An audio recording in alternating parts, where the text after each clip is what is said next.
আসসালামু আলাইকুম আমার প্রাণপ্রিয় ছাত্রছাত্রীরা, তোমরা কেমন আছো? আলহামদুলিল্লাহ আমি ভালো আছি। আমি মোহাম্মদ শরাফুদ্দিন, সহকারী অধ্যাপক হিসাব বিজ্ঞান বিভাগ, মোহাম্মদপুর কেন্দ্রীয় কলেজ, ঢাকা। আজ আমি হিসাব বিজ্ঞান বিভাগের MBA ফাইনাল ইয়ারের একটি ক্লাস নেওয়ার জন্য উপস্থিত হয়েছি। আমার অ্যাসাইন কোর্সের নাম হলো কর্পোরেট ফাইন্যান্সিয়াল রিপোর্টিং এবং আজকের আলোচনার বিষয় হলো স্পেশাল রিপোর্টিং। প্রিয় ছাত্রছাত্রীরা, এই স্পেশাল রিপোর্টিংয়ের বিগত ক্লাসগুলোতে আমি তোমাদের ট্রান্সফার প্রাইসিং সম্পর্কে আলোচনা করেছি এবং কিছু সমস্যার সমাধান করিয়েছি। তারই ধারাবাহিকতায় আজকে আরও একটি ট্রান্সফার প্রাইসিংয়ের সমস্যা তোমাদেরকে আমি সমাধান করাবো। আমি অঙ্কটি পড়ছি। Stylo limited produces goods under 2 consecutive process. Stylo limited দুটি ক্রমিক প্রসেসের মাধ্যমে কিছু পণ্য উৎপাদন করে, যে পর্যায়ক্রমিক প্রসেস, যে একটি প্রসেসে কাজ হবে, এই একটা প্রসেসের কাজ শেষ হয়ে গেলে আর একটা প্রসেসে যাবে এবং সেখানে আবার পণ্যটি চূড়ান্তভাবে উৎপাদিত হবে। The production cost of 3000 units during the month of March is as follows. March মাসে 3000 ইউনিট পণ্য উৎপাদন করা হয়েছিল। তার উৎপাদন ব্যয় সংক্রান্ত তথ্যগুলা নিম্নরূপ। দেখো, দুটি প্রসেসে উৎপাদন হয়, প্রসেস 1, প্রসেস 2। আমার উৎপাদন করতে ডাইরেক্ট ম্যাটেরিয়াল লেগেছে প্রসেস 1-এ 54000, প্রসেস 2-তে 18000। ডাইরেক্ট লেবার প্রসেস 1-এ 45000, প্রসেস 2-তে 39000। ওভারহেড কস্ট প্রসেস 1-এ 33000, প্রসেস 2-তে 27000। Goods transferred to process 2 by adding 20% profit on transfer price. আমরা 1 নম্বর প্রসেস থেকে যখন পণ্যগুলো 2 নম্বর প্রসেসে ট্রান্সফার করব, তখন ট্রান্সফার প্রাইসের উপরে 20% প্রফিট অ্যাড করে আমরা এটি স্থানান্তর করব। The finished goods of process 2 will be sold at টাকা 2,77,000। 2 নম্বর প্রসেসের পণ্যগুলো 2,77,000 টাকায় বিক্রি করে দেওয়া হয়। There was no work in process in any process. দুটি প্রসেসের মধ্যে কোনো ওয়ার্ক ইন প্রসেস নেই। In process 2 rate of profit on sell is lower. আমরা 2 নম্বর প্রসেসের হিসাব যখন করে ফেলবো, তখন আমরা দেখি যে সেলসের উপরে তার প্রফিটের রেটটা লোয়ার হয়েছে, মানে কম হয়েছে। The department thinks that transfer pricing is responsible for this. এবং ওই ডিপার্টমেন্টের রেসপন্সিবল পার্সন যারা রয়েছেন, তারা একটা বিষয়ে সিদ্ধান্ত নিয়েছেন যে এই প্রফিট কম হওয়ার কারণটা হলো এই ট্রান্সফার প্রাইসিংটা। It is difficult to ascertain the market price of process 1। এবং 1 নম্বর প্রসেসের মার্কেট প্রাইসটা আসলেও নির্ধারণ করাটা একটি ডিফিকাল্ট প্রসেস। আমাকে প্রথম প্রশ্ন করেছে, should the argument about transfer pricing of process 2 acceptable. 2 number process সম্পর্কে যে আর্গুমেন্ট, মানে যে আর্গুমেন্টটা বা তাদের যে আপত্তিটা এখানে করা হয়েছে, এটি অ্যাকসেপ্টেবল বা এটি গ্রহণযোগ্য কিনা। পরবর্তী রিকোয়ারমেন্টসে বলছে, if the market price for the goods of process 1 per unit টাকা 52, যদি প্রসেস 1-এর পণ্যগুলো 52 টাকা ইউনিটে বিক্রয় মূল্য ধরা হয় বা এটার বাজার মূল্য 52 টাকা হয়, what would be the total transfer price and profit of process 2। তাহলে এখন ট্রান্সফার প্রাইস কত হবে এবং 2 নম্বর প্রসেসের প্রফিটটা কত হবে। আমি আরেকটু যদি বলি, স্টাইলো লিমিটেড দুটি কনজিকিউটিভ প্রসেসে পণ্য উৎপাদন করে, একটি প্রসেস 1, একটি প্রসেস 2। এই দুটি প্রসেসের উৎপাদন ব্যয় সংক্রান্ত তথ্য এখানে দেওয়া আছে। আর 1 নম্বর প্রসেস থেকে যখন 2 নম্বর প্রসেসে আমরা পণ্যগুলো ট্রান্সফার করি, তখন 20% প্রফিট যুক্ত করে আমরা ট্রান্সফার করব। আর 2 নম্বর প্রসেসের পণ্যগুলো 2,77,000 টাকায় বিক্রি করা হয় এবং এখানে কোনো চলতি কার্যের মজুদ নেই। 2 নম্বর প্রসেসের প্রফিট রেটটা সেলসের উপরে একটু কম হয়। এখন এই কারণে প্রসেস 2-এর যারা রেসপন্সিবল পার্সন রয়েছেন, তারা এই বিষয়ে তারা একটা আর্গুমেন্ট করেছেন যে এই 1 নম্বর প্রসেস থেকে যে পণ্যগুলো যখন ট্রান্সফার করা হয়, ওই ট্রান্সফার প্রাইসিংটা আসলে যুক্তিসঙ্গত না হওয়ার কারণে তাদের প্রফিটটা এখন কম হচ্ছে। প্রশ্ন করা হয়েছে যে প্রসেস 2 এর যে মানে তাদের যে আর্গুমেন্টটা, তাদের যে আপত্তিটা, এটি গ্রহণযোগ্য কিনা। আমরা একটা কাজ করব যে এই মুহূর্তে একটি স্টেটমেন্ট করে আমরা দেখব আসলে প্রফিট কত এবং প্রফিট রেটটা কত। এই প্রফিট এবং প্রফিটের রেটটা যদি আমি বের করতে পারি তাহলে আমরা এই ব্যাপারে একটা সিদ্ধান্ত আমরা দিতে পারবো। প্রিয় ছাত্রছাত্রীরা, আমি এখন অঙ্কটি সমাধান করছি।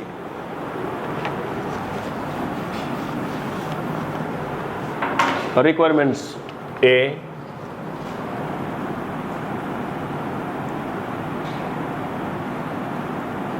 আমি একটি ছক করে নিব।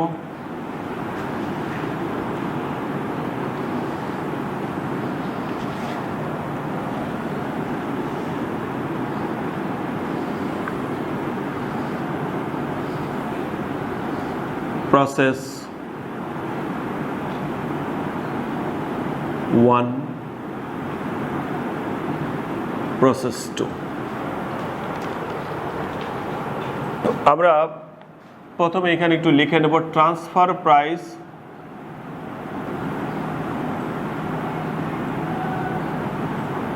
অফ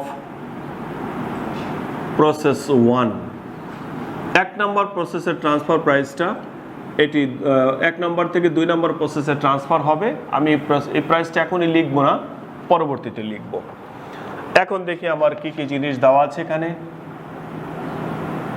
ডাইরেক্ট ম্যাটেরিয়াল, দেখো ডাইরেক্ট ম্যাটেরিয়াল প্রসেস 1 এ আছে 54,000, প্রসেস 2 তে আছে 18,000। Direct labour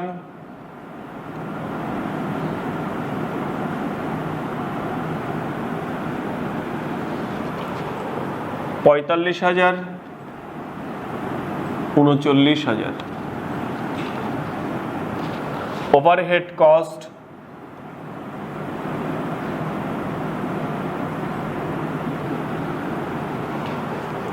$33,000, 27,000। যোগ করে দিলে যেটা পাবো তার নাম হবে টোটাল কস্ট। দেখো আমি যদি হিসাব করি টোটাল কস্টটা বের করার জন্য, যে প্রসেস 1টা, প্রসেস 2টাকে একটু পরে করি। 54,000, 45,000, 33,000, তাহলে 1,32,000। এই প্রসেস 1 এর পণ্যগুলো প্রসেস 2তে যখন আমরা ট্রান্সফার করব তখন প্রফিট ধরতে বলেছে। দেখো আমাকে বলেছিল 20% প্রফিট ধরবো অন ট্রান্সফার প্রাইস। তাই আমরা এখন কি করব, যোগ করব প্রফিট। প্রফিটটা প্রসেস 1 থেকে যখন 2তে যাবে তখন অন ট্রান্সফার প্রাইসে করব। আমার এখানে কিন্তু ট্রান্সফার প্রাইসটা এখন নেই, তো এই কস্টের সঙ্গে প্রফিট যোগ করলে আমার ট্রান্সফার প্রাইসটা পাওয়া যাবে। তাহলে আমি কি করব এখন, দেখো 1,32,000 গুণ 20 ভাগ 80। এই ক্যালকুলেশনটা যদি করি, 1,32,000 ভাগ 80 গুণ 20, 33,000 টাকা। 33,000 টাকা। তাহলে দেখো 1,32,000-এর সঙ্গে যদি 33,000 যোগ দেই, 1,65,000 টাকা। এই 1,65,000 টাকাকে বলবো প্রসেস 1 এর ট্রান্সফার প্রাইস। অতএব ট্রান্সফার প্রাইস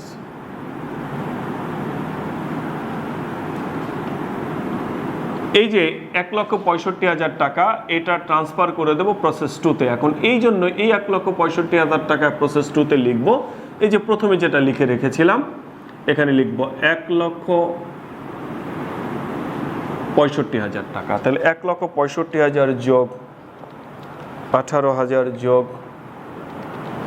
39,000 যোগ 27,000 যোগ দিলে 2,49,000। দেখো প্রসেস 2 এর তাহলে টোটাল কস্ট দাঁড়ালো 2,49,000। এবার প্রসেস 2 এর পণ্যগুলো আমরা বাজারে বিক্রি করে দেই 2,77,000 টাকা। তাহলে এখানে লিখবো ট্রান্সফার প্রাইস অবলিক সেলস। আমরা প্রসেস 2 এর প্রোডাক্টগুলো বাজারে বিক্রি করে 2,77,000 টাকা। তাহলে দেখো তো এখানে প্রফিট কত হবে। প্রসেস 2 এর পণ্যগুলো আমি 2,77,000 টাকায় বিক্রি করি, কিন্তু এর উৎপাদন ব্যয় বা টোটাল কস্ট হলো 2,49,000 টাকা। তাহলে এখানে প্রফিটটা বেরোবে হলো 2,77,000 মাইনাস 2,49,000। আমরা যদি এখন এখানে এই ক্যালকুলেশনটা দেখাই, 2,77,000 থেকে যদি 2,49,000 বিয়োগ দেই, তাহলে এখানে প্রফিট দাঁড়াবে 28,000 টাকা। এখন আমরা এখান থেকে প্রফিট রেটটা বের করব।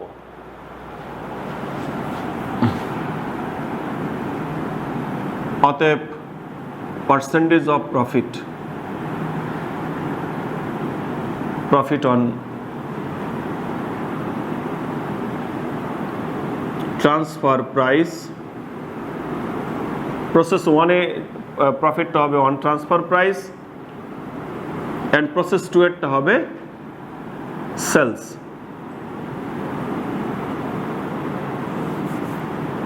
And 1 sales. দেখো percentage of profit on transfer price এটি কিন্তু আমার অঙ্কের মধ্যে দিয়ে দেওয়া ছিল, তাই এটি আর ক্যালকুলেশন করার প্রয়োজন নেই। আমরা শুধু 2 নম্বর প্রসেসের ওটা একটু করব।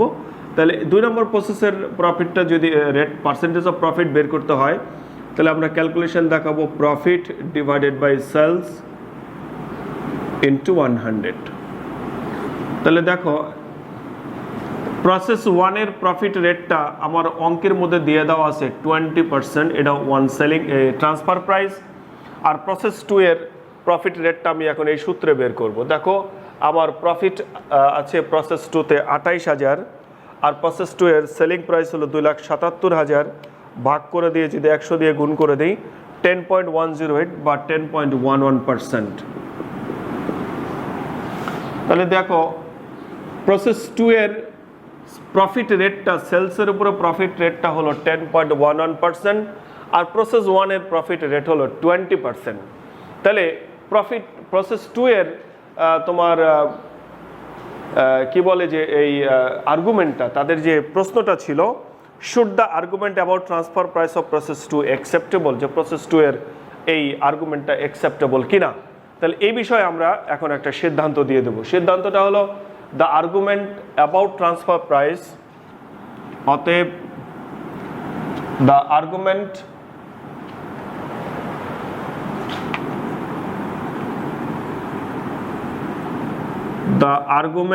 about transfer price, the argument about transfer price of process 1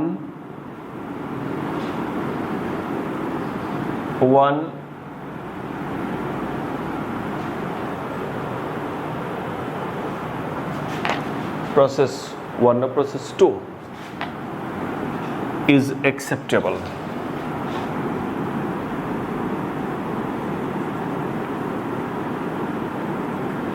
যে প্রসেস 2 যে ট্রান্সফার প্রাইসের উপরে যে আর্গুমেন্টটা করেছে, এই আর্গুমেন্টটাকে আমরা অ্যাকসেপ্ট করব as it shows a profit on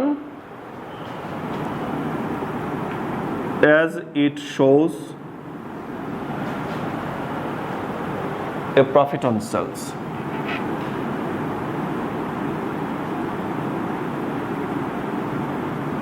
ওকে, আমার প্রথম রিকোয়ারমেন্টসটা শেষ হয়ে গেল। এবার আমি দ্বিতীয় নম্বর রিকোয়ারমেন্টসের জন্য দেখো আমরা কথা বলছি। এখানে বলা ছিল if the market price for the goods of process 1 per unit টাকা 52, what would be the total transfer price and profit of process 2? যদি প্রসেস 1 এর প্রোডাক্টগুলোর মার্কেট প্রাইস 52 টাকা হয়, তাহলে এখানকার ট্রান্সফার প্রাইসটা কত হবে এবং এই প্রসেস দুটির প্রফিট কত হবে।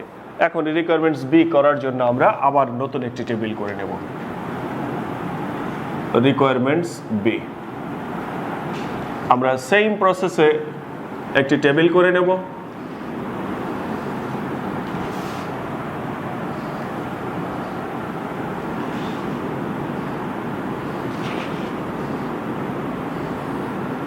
Process 1, process 2। আমরা একই প্রক্রিয়ায় কাজ করব। প্রথমে লিখব ট্রান্সফার প্রাইস অফ প্রসেস 1। দেখো 1 নম্বর প্রসেসের ট্রান্সফার প্রাইসটা আমার কত হবে? এখানে পার ইউনিটে ট্রান্সফার প্রাইস বলছে 52 টাকা। তাহলে 3000 ইউনিট পণ্য উৎপাদিত হয়। তাহলে দেখো 52 করে 3000 ইউনিট 1,56,000 টাকা, এটি প্রসেস 2তে চলে যাবে। এখন আবার অন্যান্য যে আইটেমগুলো রয়েছে সবগুলো লিখব। Direct material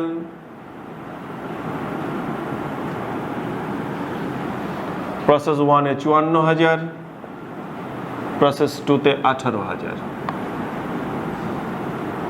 direct labour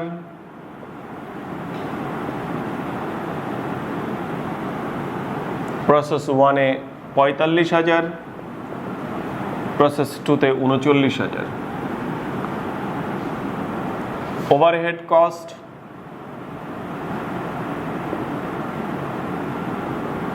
process 1-এ 33,000, প্রসেস 2তে 27,000। যোগ করলে আমরা পেয়ে যাব টোটাল কস্ট। Total cost 1,32,000। আর এখানকার টোটাল কস্ট হবে হলো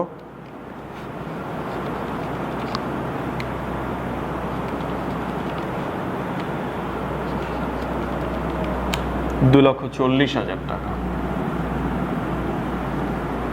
এর সঙ্গে আমরা যোগ করব প্রফিট।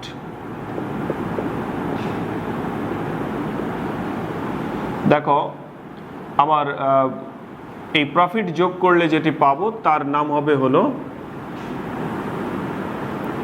ট্রান্সফার প্রাইস বা sales. Transfer price oblique sales. কারণ প্রথম প্রসেসের জন্য হলো ট্রান্সফার প্রাইস আর দ্বিতীয় প্রসেসের জন্য সেলস। দেখো ওই যে ট্রান্সফার প্রাইসটা আমরা উপরে 52 টাকা করে 3000 ইউনিটের দাম লিখে রাখছি, 1,56,000। আর প্রসেস 2 তার পণ্যগুলো বিক্রি করে 2,77,000 টাকায়। এখন প্রফিটটা আমরা এখান থেকে কাউন্ট করব। দেখো কিভাবে কাউন্ট করব। এই যে আমি যে প্রোডাক্টটা ট্রান্সফার করতেছি 1,56,000 টাকায়, তার কস্ট হলো 1,32,000। তাহলে এখানে প্রফিট কত হয়েছে?